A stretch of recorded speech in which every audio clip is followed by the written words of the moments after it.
அனைவருக்கும் வணக்கம். இன்று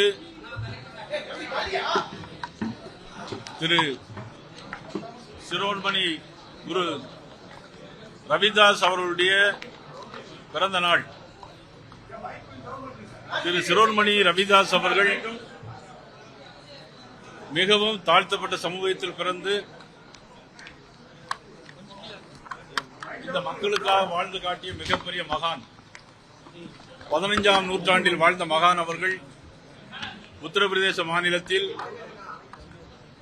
வாரணாசி காசிக்கு அருகிலே பிறந்து ஏழை எளிய நெசவு தொழில் மற்றும் செருப்பு தைக்கிற தொழிலை மேற்கொண்ட மகான் அவர்கள் மிகப்பெரிய சீர்திருத்தவாதியாக ஜாதி மதம் இல்லை என்பதை, கடவுளை எப்படி வணங்க வேண்டும், ஆர்ப்பாட்டம் இல்லாமல் எளிய முறையில் வணங்க வேண்டும், எல்லா மதமும் ஒன்று, எல்லா ஜாதியும் ஒன்று, ஒன்றே குலம் ஒருவனே தேவன் என்ற அடிப்படையில் 15ஆம் நூற்றாண்டிலே வாழ்ந்த மகான் சிரோன்மணி ரவிதாஸ் அவர்களுடைய பிறந்த நாள் 650வது பிறந்த நாளை பாரதிய ஜனதா கட்சி பாரத நரேந்திர மோடி முதல் தென்கோடி கன்னியாகுமரி வரையிலும் இன்றைக்கு அந்த மகானை நினைவு கூர்ந்து கொண்டாடுகிற கட்சியாக பாரதிய ஜனதா கட்சி இருக்கிறது.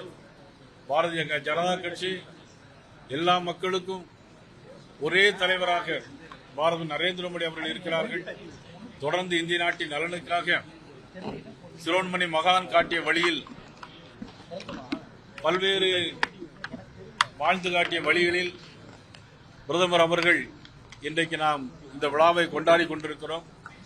அவர்கள் வாழ்ந்து காட்டிய வழியில் நாம் ஒவ்வொருவரும் வாழ்ந்து காட்ட வேண்டும் என்பதற்காக இந்த விழா இன்றைக்கு கொண்டாடுகிறோம்.